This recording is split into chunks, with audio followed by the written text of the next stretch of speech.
بسم اللہ الرحمن الرحیم۔ آج کے ویلاگ میں یہ اپنے محب وطن ہونے کا ثبوت دیتے ہوئے یہ بات ضرور کروں گا کہ بڑے افسوس کی بات ہے کہ جو صوبہ پنجاب کی تحقیقاتی ادارے ہیں یا ان کی جو پولیس ہے انہوں نے بھی اس چیز کا اظہار کیا تھا کہ خان صاحب خطرات موجود ہیں، اب اپنی پروٹیکشن کر کے نکلیں، کسی وقت بھی کوئی حملہ ہو سکتا ہے۔ اب یہ بے شک جعلی ویڈیوز آڈیو جتنی مرضی اب لاتے رہیں، لیکن یہ بات حقیقت ہے کہ پولیس آپ کی اپنی ہے اور انہوں نے یہ آپ کو یہ پہلے بتا دیا تھا کہ حالات خطرے سے خالی نہیں ہیں، لہذا آپ نے بہت محتاط ہو کے چلنا ہے۔ لوگوں کو گالیاں دیتے دیتے ایسا نہ ہو کہ آپ کو بھی کوئی ٹکر جائے۔ بہرحال اب صورتحال دیکھیں، سیاسی چپڑا شتنی بڑھا دی گئی ہے تحریک انصاف کی طرف سے کہ جو متاثرہ ڈیم ہے پاکستان کے، ان کے بارے میں جو تحقیقاتی رپورٹ آئی ہے وہ انتہائی چشم کشا ہے اور پاکستان کے حوالے سے بہت بڑا تھریٹ ہے کہ مستقبل قریب میں ہم کیسے اپنے آپ کو سروائیو کر سکیں گے جب ہمیں 35 ارب ڈالر کا نقصان ہمارے ملک میں ہو چکا ہے۔ بلوچستان کے بارے میں آپ جانتے ہوں گے کہ وہ حالیہ بارشوں اور سیلاب سے جو متاثر ہونے والا واحد ملک یعنی ملک کا دوسرا بڑا صوبہ ہے، وہ ویسے بھی آپ کو پتا ہے 40% آف پاکستان ہے، جہاں سینکڑوں افراد جاں باغ ہوئے ہیں، ہزاروں بے گھر ہوئے ہیں اور لاکھوں ایکڑ زرعی زمین جو ہے وہ تباہ ہوئی اور باغات بھی تباہ ہو گئی ہیں، فصلیں تباہ ہو گئی ہیں۔ تحقیقات کے مطابق ان نقصانات کی وجہ ایک جو ہے وہ چھوٹے ڈیم ہیں جو سیلاب کے دوران ٹوٹ گئے ہیں یا غیر فعال ہو گئے ہیں، بعض ابھی بھی زیر تعمیر تھے اور ان کا کام جو ہے وہ رکا ہوا تھا، مگر وہ جو ان کا کام ہو چکا تھا وہ ہمارے ہاتھ سے چلا گیا اور وہ ضائع ہو گیا۔ وزیر اعلیٰ معائنہ ٹیم کی جانب سے کی گئی تحقیقات کی روشنی میں نقصانات کا تخمینہ صرف جو بلوچستان میں ہے وہ 5 ارب روپے لگایا گیا ہے۔ رپورٹ کے مطابق صوبہ میں 27 ڈیم مکمل طور پر تباہ ہو چکے ہیں، جبکہ 93 کے اسپیل ویز جو ہے وہ متاثر ہو چکے ہیں۔ ناقص تعمیرات اور تکنیکی نقائص ان کے ٹوٹنے کی خاص وجہ بنے اور ڈیموں کی تعمیر میں موسمیاتی تبدیلیوں کی وارننگ کا خیال بھی نہیں رکھا گیا۔ رپورٹ میں محکمہ آبپاشی کے متعلقہ افسر اور مشیر ذمہ دار قرار پائے ہیں، جبکہ آئندہ یعنی کرپشن کی انتہا ہے۔ اب یہ دیکھیں کہ وہ جو باپ کی حکومت ہے، باپ جس کا نام ہی باپ ہے، چلو جی ٹھیک ہے، باقی سارے بچے ہو گئے، جو باپ کی حکومت ہے، باپ کی حکومت کیا کر رہی ہے؟ نون لیگ کی حکومت گرا جب باپ بنائی گئی تو باپ نے کیا کیا؟ دیکھتے سنتے جائیں، آپ سنتے جائیں اور کان پکڑتے جائیں، باپ کیا کہوں، یعنی کس کی بات کر رہے ہیں؟ باپ کو تو صحیح ہونا چاہیے تھا جو آپ نے بنائی تھی، بات تو آپ سمجھتے ہیں نا، پوری قوم کی باپ اپنے بنائی، بلوچستان عوامی پارٹی اپنے بنائی، نئے سرے سے نون لیگ سے نکال کے اپنے نئی چیز بنائی، اس کا حال سن لیں آپ پلیز۔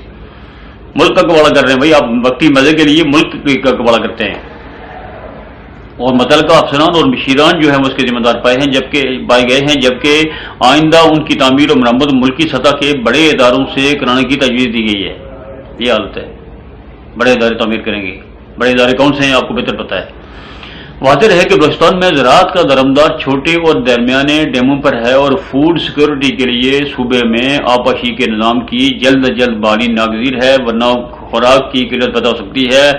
اور مجموعی صورتحال کے تناظر میں صوبائی حکومت جو ہے وہ متذکرہ تحقیقات کی روشنی میں ذمہ داران کا تعین اور اس کے خلاف انضباطی کارروائی تو کر سکتی ہے اور ایسا کیا جانا انتہائی ضروری بھی ہے، لیکن متاثرہ ڈیموں کی تعمیر و مرمت کے لیے خطیر رقم کا اہتمام ان کے بس کا کام نہیں ہے، نہ ہی ان کے پاس کوئی انکم ہے، نہ ہی ان کے پاس ایسی کوئی سسٹینیبل کچھ سسٹم ہے، یعنی کراپ ہے جس کو سیل کر کے تو وہ کوئی انکم کما سکیں گے۔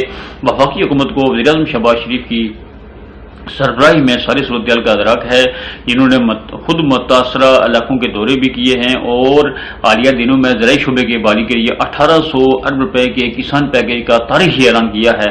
ضروری ہوگا کہ بلوچستان سمیت ملک بھر کے بارشوں اور سیلابوں سے متاثرہ زرعی اور غیر زرعی منصوبوں کی بحالی کا کام بلا تاخیر شروع کیا جا سکے تاکہ ملک میں خوراک کی قلت نہ پیدا ہو، اور جب خوراک کی قلت پیدا ہو جائے گی تو پھر ٹماٹر آپ کو جو ہے 500 روپے کا ملے گا۔ متاثرہ کاشتکار پھر سے اپنی روزی کمانے کے قابل ہو سکیں گے، تبھی جا کے آپ سسٹین کریں گے۔ ہر صوبے کے اندر اتنی ایگریکلچر ضرور موجود ہے کہ وہ کچھ نہ کچھ گزارا کرنے کے لیے اپنا نظام چلاتا ہے۔ لہٰذا صوبہ بلوچستان اس وقت جو پاکستان کی جو کل رقبہ ہے اس کا 40% ہے، اور پھر یہ کہ وہ سی پیک کی وجہ سے پاکستان کا بہت ہی امپورٹنٹ صوبہ ہے۔ ہمارے پاکستان کا فیس ہے اس وقت صوبہ بلوچستان، جو کہ وہاں گوادر ہے، اور گوادر کی جو بندرگاہ ہے وہ پوری دنیا کی سب سے پیاری بندرگاہ ہے، اس لیے کہ وہاں ایٹ اے ٹائم 114 جہاز جو ہیں وہ کھڑے ہو سکتے ہیں۔ اور سنا کہ یہ بھی کیا ہے کہ بھارت نے اس کی گہرائی کو کم کرنے کے لیے اندرون خانہ جو ہے وہ ایسا سسٹم کیا ہے اس سمندر کے اندر کہ یہ گہرائی کم ہو جائے، کیونکہ ہمیں کبھی سے کبھی بھی اپنے بارے میں کوئی جو ہے پرواہ نہیں رہی. ہماری کوئی قومی پالیسی نہیں ہے، ہماری کوئی قومی سیاسی پالیسی نہیں ہے، کوئی قومی معاشی پالیسی نہیں ہے. ہماری کشمیر جو ہے، کشمیر ہمارا جو اتنا بڑا ایشو ہے وہ ہمارا قومی پالیسی کا حصہ نہیں ہے. انڈیا کا قومی پالیسی کا حصہ کشمیر ہے، ہمارا نہیں ہے. نہ ہمارا کوئی پیس ایکارڈ ہے، نہ ہمارا کوئی پولیٹیکل ایکارڈ ہے، نہ ہمارا کوئی معیشت کا ایکارڈ ہے. اگر یہ نہ ہوا تو خدا را آپ لوگ اپنی ذات کی سیاست تو کریں گے. خاص کر میں پی ٹی آئی کو یہ کہنا چاہوں گا کہ آپ اس ملک کے بارے میں سوچیں. عمران خان پہلے نہیں تھے پھر بھی یہ ملک چل رہا تھا، آگے بھی اگر ہوں گے تو پھر بھی ملک چلے گا. لیکن یہ یاد رکھیں کہ جن چیلنجز کا سامنا موجودہ حکومت کو ہے، ان سے ڈبل چیلنجز کا مقابلہ آپ کو آگے ہونا. اگر آپ کو کل الیکشن ہو بھی جاتے ہیں، چلو ٹھیک ہے، 2/3 میجارٹی سے اب آ جاتے ہیں، چلو جی صفائی کر کے اب آ جاتے ہیں. How will you survive? How will you rebuild this Pakistan? How will you re-establish Pakistan economy? It's a question that economical survey can easily prove that has been done, you can say during regime. تو ہم پھر آخر میں پھر وہی بات آ جاتی ہے رسمی بات کہ دعا کر سکتے ہیں کہ اللہ تعالیٰ ہمارے پر رحم کرے. لیکن یہ یاد رکھیں یہ اس قوم کی اپنی حالت جو ہے وہ خودکشی والی ہو، اس کو بادشاہ کے کوئی بھی ٹھیک نہیں کرتا. جب آپ پرائم منسٹر بننے کے بعد بھی اتنے سنجیدہ نہیں ہیں کہ آپ ملک کے بارے میں سوچیں اور ذات کو اگنور کریں، تو میرے خیال پھر آپ وہ ڈیزرو نہیں کرتے جس کے لیے آپ کوشش کر رہے ہیں. السلام علیکم ورحمۃ اللہ.